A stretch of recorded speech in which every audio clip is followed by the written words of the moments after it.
In today's gospel reading, we heard that Jesus comes to Capernaum in Galilee, his hometown of Nazareth. Capernaum was the next town in the neighborhood.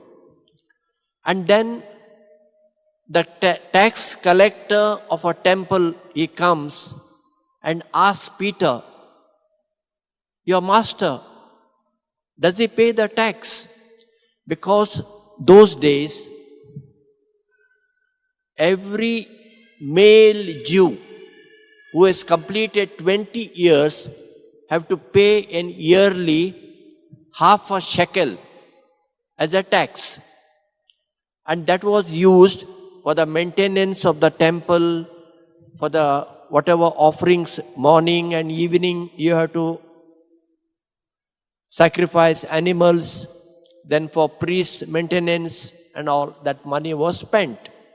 So half a shekel was something like 2 days' wages.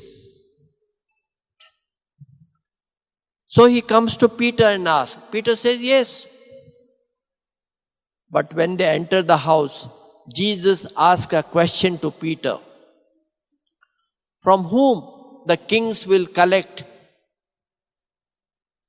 the tribute or toll? From his own sons or from others? Peter says from others. So Jesus said that means sons are free. King will not collect taxes from his own sons. He will take from his people. And yet Jesus tells Peter, now you go and cast a hook in the sea. You will find a fish. And in the fish mouth, there will be 1 shekel.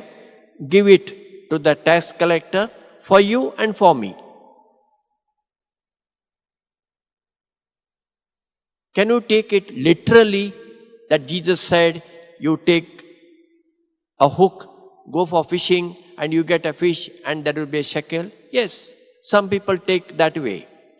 But scripture scholars who tell us that what Jesus meant by this saying was telling Peter, you are a fisherman. Go back to the sea, go for fishing and you will get fishes, sell it and pay the taxes for you and for me.